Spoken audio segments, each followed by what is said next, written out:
Hey, good morning from sunny Kansas City, and welcome to Sportsbeat Live, our weekly chat and therapy session about the Kansas City Royals. We discuss them with the folks in the media who know them best. And right now on the screen, that's Vahe Gregorian. And I know he knows them really well because he was at the stadium for many, many hours yesterday. But we also do that with you. Please send us your questions and comments, and we will talk Royals and Vinnie Pasquantino and anything else you want to discuss Kansas City Royals. Hope to be joined later by Sam McDowell. And we're not going to have Lynn Worthy with us today. So Lynn will be back next week, and Vahe and Sam will be back next week. But right now, it's just Vahe and I before we get started. And there's Sam McDowell. So good to see Sam. Before we get started, let me remind you that we are presented by the University of Kansas Health System, and you will hear from them later in the show. So big day at the K yesterday, a lot going on with the Royals. Let's get right into it. Vahe, you were in the middle of all the press conferences yesterday. So it's always kind of fun when a newbie arrives to Kansas City, and so it was with Vinnie Pasquantino yesterday. Just tell us about his day, his journey to Kansas City. Yeah, well, first of all, I'm glad Sam McDowell joined us because I was about to get into the song, just the two of us, and nobody wanted to hear that. No, it's correct. You know what? Yesterday was uncommonly fun, I think, for one of these arrival situations because just some quirky stuff happening and not stuff you really would necessarily delve into in what you write, but you sure got into it on Twitter. Sam McDowell and I were sitting in the dugout waiting to talk to people, and Sam looks to his left and points to the glove, and it's Vinnie Pasquantino's glove. Just there on the dugout with no Vinnie around. So we took pictures of it, of course, had a little fun with that. Then sometime later, Vinnie comes out to claim his glove, and we get to say hi, and he walks off with it. Then about a half hour later, he walks by and just says, "I have no idea what I'm doing," like to no one in particular. And then it turns out he's got very much an idea what he's doing, at least in terms of talking to us. We had a lot of laughs in the 12 or 13 minutes we spoke with him on the field.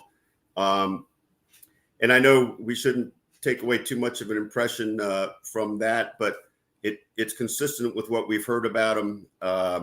Sort of the word that comes to mind is self-assured, self-possessed, and certainly happy to poke fun at himself and just carries the demeanor of someone for whom this isn't too big. And we'll see when he actually steps to the plate tonight, right? And this all starts a whole new sequence. But I thought it was very refreshing to have someone be so lively upon his arrival. What were your first impressions, Sam? Well, during the press conference that Vahe's talking about, he actually wrote Vinny's quote on his little notebook that said, "I have no idea what I'm doing." So my eyes veer from Vinny to I can see Vahe's notebook that literally just says, "I have no idea what I'm doing." The only words on the page, and it's circled like 5 times. But the problem was that was just about myself. Yeah, he wrote that before. All of my notebooks say that. He wrote that like at 10 a.m. But Vinny's press conference was the type of press conference. I mean, we stood out on the field. It was a very informal setting, but it was the type of conversation where, you know, we say we don't root for teams or players, but we root for ourselves, and therefore we should be rooting for Vinny to stick around for several years here. And just incredibly engaging.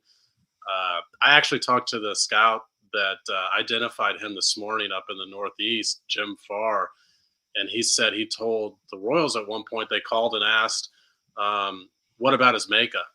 And he said, well, wherever this guy goes, he's going to be the mayor of that city one day. So his personality, I think, you know, what you keep hearing is that his teammates just gravitated toward him. And it was that way at Quad Cities. It was that way at Northwest Arkansas, which, you know, there's evidence there that Vinny's teams win. I mean, his teams in the minor leagues won. I know Omaha's only 500 this year, but I think he brings a presence, and it's one of the reasons why I argued that it would have been beneficial that the Royals had brought this guy up a month ago, because I think they were looking for the perfect clubhouse situation for Vinnie Pasquantino. But I think that they were overlooking the fact that he could help create a better clubhouse situation than what they currently had. Right, but they didn't have a place for him.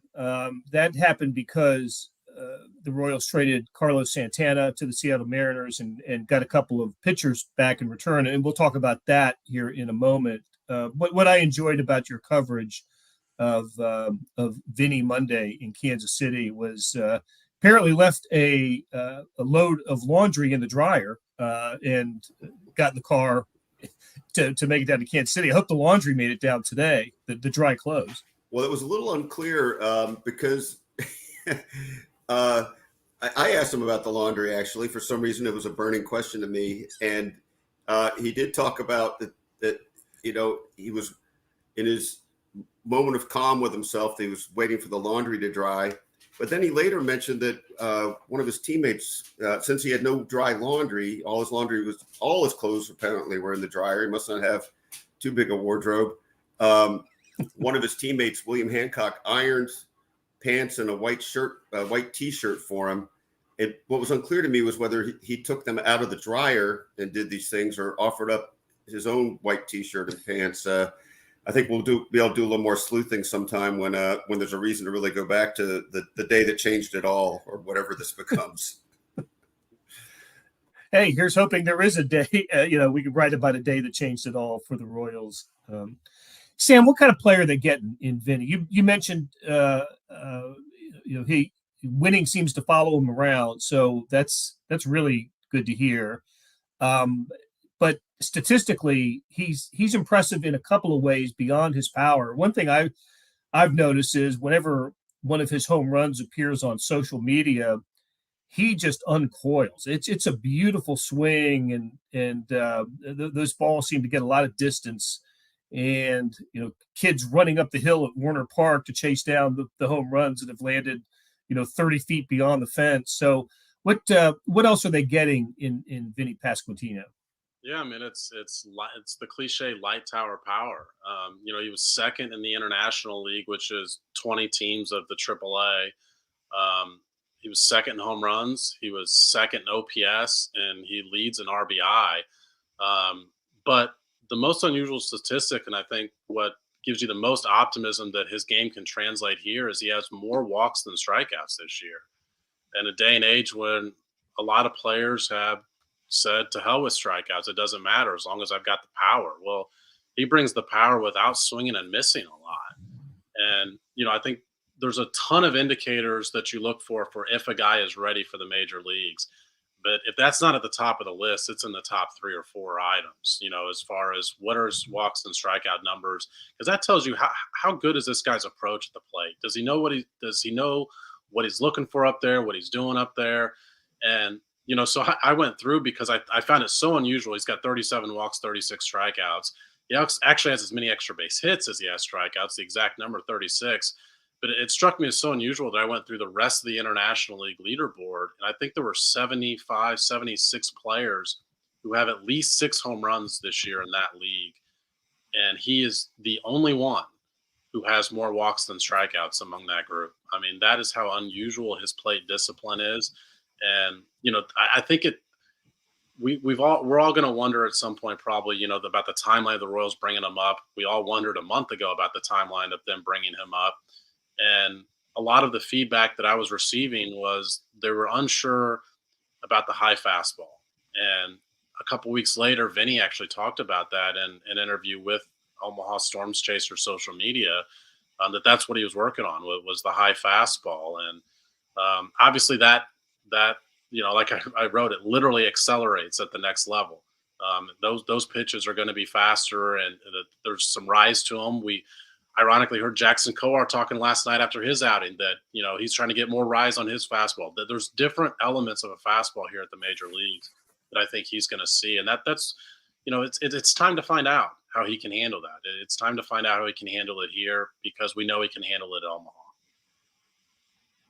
Yeah, you said it, Sam. Plate discipline is what I haven't seen a lot of from the Royals over the last few years, and I'm hoping this rookie class of Vinnie and Bobby Witt and MJ Melendez can bring more of that to the club. And another aspect is, he'll have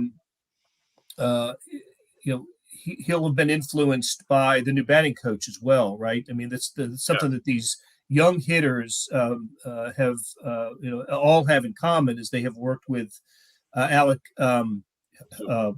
Zumwalt. Thank you. And I think that absolutely works in the Royals' favor as well. Well, I was just going to say, just in a pointless comment, that there's another. When you talk about his numbers, when it comes to strikeouts versus walks and extra base hits, the greatest figure that I've ever heard in that category belongs to another Italian-American baseball player. Joe DiMaggio had, in his career, 369 strikeouts and 361 home runs. So he homered as often as he struck out. It's the most incredible stat of all time, and I'm not asking for that from Vinnie, but if he can keep the strikeouts low and the walks and the on-base percentage up, then the Royals will have a gem in Vinnie. You had me at pointless comment, Blair. I just do we need to preface everything with that now? I actually thought that was a pretty neat comment. That's I know you're not putting Joe DiMaggio pressure on Vinnie, but it's interesting to think about how telling that stat was for him. Why not put that pressure on him? Go ahead, Blair. Let's do it. Hey, what's interesting on that point, though, Blair, is the guy that has the best plate discipline on the team is the guy they just traded. He's also been the hottest hitter in their lineup for the last month. So absolutely should have made that trade. But, the Royals have played better for the past couple of weeks. And one of the reasons is Carlos Santana has been getting on base at almost a 48% clip. No doubt about it. I'll tell you what, let's do this. Let's take a break here, and we'll hear from the University of Kansas Health System. And when we return, we will discuss the Santana trade that opened the space for Vinnie Pasquantino and what the Royals got in return. So let's hear from the University of Kansas Health System. March 4th, 2015, I got out of the shower and felt a lump in my left breast. We were able to quickly uncover that she had 2 subtypes of breast cancer, each of them requiring separate and unique treatment plans. This is why you come to the University of Kansas Cancer Center. It is critical to be treated by a team of experts in that specific cancer type. If you don't start with us, I think you'll have more questions than answers. Why would you go anywhere else? Back on Sportsbeat Live with star columnists Vahe Gregorian and Sam McDowell and Blair Kirchhoff. And hey, before we get into the Santana trade, let's wrap up the Vinnie Pasquantino part of the conversation by asking, I'll start with you, Sam, how does this change the Royals' timetable for contending? Out with Carlos Santana and in with Vinnie, who we think ultimately will be an upgrade, but not right away. So what does this do to the timetable? Yeah, I don't think it changes much, to be honest. I think this was there's a handful of moves I think we all could see coming. Carlos Santana being gone, one of them. You knew that it was going to be Vinnie or Nick Pratto up here at some point. I still think we could see Nick Pratto, whether it's September or some point here. Andrew Benintendi is another one of those guys. What are they going to do with Michael Taylor? He's got an additional year left. So I don't think it changes a whole lot. I will say that the upgrade will be with the bat. We just had a question. I can't see the viewer's name anymore about the glove. Carey, it looks like. Yeah, it's Carey. The glove is not an upgrade. Carlos Santana had a good glove at first base. And, that's part of the work in progress for Vinny. I think when people see him in the box, it's going to be a little bit reminiscent of the body type of like a left-handed Billy Butler.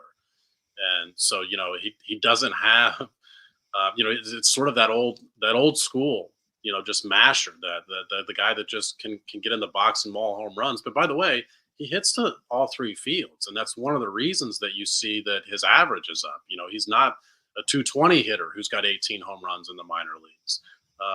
But the timeline, I think this was one of the moves going into the season we knew was going to be inevitable before the season started. So it doesn't change a lot of how I view their timeline. It's just that it's here now, right? Yeah, I like that point, the way Sam put it. It's just that it's here now. And I don't know if it will accelerate anything, but I think it will accelerate the part we want to see, which is the development right here in front of us. And but it also gives me more of a feeling like, okay, not flux, but transition is more apparent. I think we can fairly well assume that Benintendi will be traded. It may be weeks, but and the reason I bring that up is just sort of trying to get an image in my mind of who will prosper from that with immediate at bats, and what that will look like over these last couple of months of a season. And honestly, I find it intriguing. I'm looking forward to watching all these phases of development with these people, and with what the piece by piece they're trying to do now. Well, as we often do, we refer to the building process of the 2014 and 2015 seasons, and the idea that the Royals now have three rookies in the lineup, along with Witt and Melendez, kind of sends us back maybe to 2011, right? With the young Moustakas and Hosmer, and Gordon was a couple years into it, but Salvador Perez, and it took that team 2 more years to turn a winning record, and then of course 3 years to be a playoff team, and a very successful one at that. So that's kind of what I'm thinking about, but it's asking a lot for Royals fans to be more patient than they have been since, especially since like 2018. It is asking. Go ahead, Sam. Well, I was going to say that, I think Vahe made a good point that you built on there, Blair, which is it's time for us to see just what these guys do here and see their development here because of what you just mentioned, Blair, which is the guys that were part of that core. All of them except for, I think, Salvi struggled at some point. I mean, Moose and Alex Gordon, of course, had to be sent back down. We saw Bobby Witt struggle for the first month of the season. We're seeing MJ Melendez in a 3-week slump now. It's part of the journey in baseball, unlike other sports, that you're going to have these prolonged slumps. But I think that's even more of a reason to bring a guy up like Vinny now, because if it's going to be 2023 or even 2024 before this team does make that turn, let's get these growing pains out of the way now in a season that looks like it's not going anywhere anyway. So I'm entirely on board with that. Yeah. Okay, so willing to stomach another 100-loss season is what you're saying. Sam's been saying this for a while, and I think it's true. Like the careful what you wish for element of this is, okay, get these guys up here. Let's get this part of it going. And you, by the way, you may be losing more than you have been. And I think there's something to that. On the other hand, you want to know what you really know. Yeah, I mean, I think that it comes down to you've got to play the hand that you have now, not the hand that you thought you were going to have going into the season. And I understand the Royals thought that they were going to be more competitive this year, but the reality is they're not. They're 20 games under 500. So now you've got to react based on where you are right now. And I don't think there's a lot of difference between losing 95 and 105. I don't think the fans think there's a lot of difference between losing 95 and 105. They just want to be better next year. They want to be better set up for next year. And I think getting a guy up here now and playing the lineup that you think is going to be the future core of your team, even if they struggle in the meantime, even if it costs you a few wins in the interim, I just think that's the group you have to go with. And Mitchell says they couldn't possibly lose more, in his humble opinion. They could. And listen, and will. one of the gifts Sam Mellinger left me with was always immediately going to the old Buddy Bell quote in the middle of the 19-game losing streak, saying, "Don't ever let them tell you can't get worse." So I embrace that thinking. Okay, the Carlos Santana trade brings to Kansas City a couple of pitchers. Wyatt Mills, who is a 27-year-old pitcher, and William Fleming, I think 23 or 24. Fleming's an interesting guy, 6'6", and just an 11th round pick out of Wake Forest, I think last year or 2019. He's only been, maybe it was 2020. Wyatt Mills was a 3rd round pick out of Gonzaga in 2017. So do we think that is one of these guys closer to the majors, a better prospect than the other? Wyatt Mills, William Fleming, what's the word on those guys? Sam, what have you heard? Yeah, I think you would give the opposite player for what you just asked. I think Mills has already been in the major leagues this year, last year, I think it was with Seattle. Yep. I think they think he's a guy who can, help them eat up some innings out of the bullpen, and probably sooner rather than later. I think we could see that guy this year. Fleming is obviously a more intriguing case because he's younger, and he's got some really interesting strikeout to walk numbers that lead you to believe that there's some potential there. And he's a guy that's less guaranteed to get here, but I just think has a bigger ceiling and maybe some more potential. But the interesting connection here is it's an 11th round pick. And, I think when a lot of, Vinny's an 11th round pick, of course. So, it's not a guy you usually have high hopes for, but we've seen one pan out right here yesterday. That is true. And Fleming is the number 27 ranked prospect in the Mariners system. Mills, of course, was taken off the prospect list because he was in the majors last year and has been in the majors this year as well. So, Mills is heading to Omaha and Fleming to Quad Cities, the Royals A ball club. So, all right, Carlos Santana for Wyatt Mills and William Fleming. I think the fact that the Royals got anything in return for Carlos Santana was a triumph. There was a time about a month ago when I didn't think they couldn't get a bag of balls for Carlos Santana. It's a kind of fascinating part of this. If you play the long game and how all this is unfolding, you'd call this maybe a minor but notable net win for the Royals. The way yesterday came to be, right? That they were able to get this worked out for Carlos Santana. It was funny. I think it was JJ Piccolo, the general manager, who said there'd been a lot of conversations with Carlos Santana's name coming up. And I kept thinking, well, I figure you guys are the ones bringing it up. But in fairness, evidently there was a little bit percolating and they showed a little plate discipline with that, right? Waiting to get the pitch they wanted. And go ahead, Sam. Well, to echo Vi, I mean, the Royals could not have made out any better here, and it's potential that neither one of these guys makes the major leagues. But it was a little bit reminiscent of 2020 when the Royals traded Trevor Rosenthal for two guys who were also not highly touted prospects at all. With Edward Olivares was like, I think at one point he was also 27th, and the next year he wasn't even on the list, even though he had not yet debuted. And Dylan Coleman, who was not a top 30 prospect in the Padres farm system. Those systems only ranked to top 30 on MLB.com.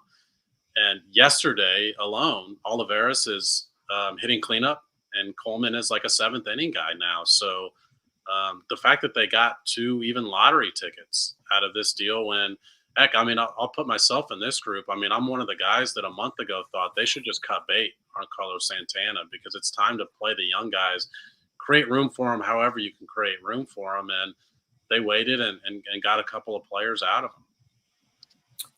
Yeah, I think they're still going to pick up about $4 million of Santana's salary of his $17.5 million 2-year deal, but that's a heck of a lot better than it could have been, and especially if they had cut bait with him a month or 6 weeks ago. So, good on the Royals. Hey, Sam, you mentioned it a little while ago. Jackson Kowar back with the big club and pitched last night. It was, bad situation. Just sort of, the Royals needed someone to eat up some innings, and that was Jackson Kowar. He pitched 3 1/3, did not give up a run, struck out. Let's see, was it 5? Struck out 5, walked 3, and this was the first time in his short major league career, which amounts to about a dozen appearances, 2 this year and a handful a year ago, where he did not surrender a run in an appearance. So just a small step for Jackson Kowar. But what was you guys said he was available after the game last night? What was how was he afterwards? Well, he did work on his fastball, and he thinks that I'm trying to remember the order of this, because usually you work on your mechanics to help your fastball. And I think he worked backwards and said, I want to get more rise on my fastball, and therefore these are the mechanics that need to lead to that. And he feels that cleaned up his mechanics. And, mechanics is something I know fans hear a ton about. It's basically just repeating your delivery the exact same every time, so that there's not some flaw in there to where a ball comes out of your hand differently, or maybe it's obvious to the hitter what pitch comes out. Kowar for a while has been throwing 95 and 97 even, and I think the Royals have felt it plays more like 93, 94, and they've needed to figure out why. And it's because, there's not a lot of action on his fastball. It's straight. It's over the middle of the plate. And so the difference is having the confidence that it's going to work in the major leagues, because he's had all the success in the world at Omaha in the past, and it hasn't translated. And so he had to stick with the routine that worked in Omaha, and now it worked in the major leagues. And I think it's a gigantic step for Jackson Kowar, because when I look at the guys in their rotation now, obviously Lynch is also in that group on the IL. I've always thought that Jackson Kowar had the potential to be one of those 5 guys. And yesterday is the first time at the major league level that he demonstrated that. Yeah, next step for him is leverage situation. Okay, Yeah. Go ahead, Vi. No. I'm curious to see how they're going to play out the rotation in the weeks to come too, and certainly reasonable to have more questions about Chris Bubic and things of that nature, and there's going to be some moving parts there, I think. Yeah, that was discouraging last night from Bubic, and when he gave up the 3-run homer to make it 8-4. It was after he had gotten 2 outs, nobody on, and the Royals, they've developed some pretty bad habits this year. They don't win on Sundays. They don't seem to win series finales, and they can't stop a team from scoring with 2 outs and nobody on. Teams are killing them in those situations. They cannot close out an inning, and it's baffling. So it struck Bubic last night, and that was. I know they wanted to get some more work out of him on Monday against the Rangers, but it just didn't happen. Hey, before we get out of here, I did want to get your thoughts on Salvador Perez. His absence is opening the opportunity for MJ Melendez, who along with Cam Gallagher, will get the innings at the plate or behind the plate, and Melendez, when he's not catching, will serve as a DH. He's going to his playing time is on an accelerated path, but tough deal for Salvador Perez. Is it 2 months they're saying now? Sam, do you know 2 months for Salvador Perez? Yeah, I think that was the original forecast. I think that I think we'll see him back in August at some point. Okay, just listen, you don't want to be without your your all-star, your top guy, and all that. But he seemed to want to play through the original thumb injury, and it may have cost him here by doing that. Yeah, I know this was a topic of conversation yesterday on the social media channels, but it's ultimately the athlete's decision whether or not he plays. And we see this across teams, we see this across sports. And sometimes the risk, you see the wrong end of the risk, but sometimes, you see the right end of the risk. Chris Jones played all year with a wrist injury that required a hard cast after the season ended, and nobody had an issue with that because he didn't re-injure it. There's plenty of injuries, and I did a little bit of an informal poll in the clubhouse yesterday. I asked one player, I said, "Is anybody not playing injured in this clubhouse?" And he said, "We're all hurt." And it's just indicative of any major league locker room or clubhouse that you walk into.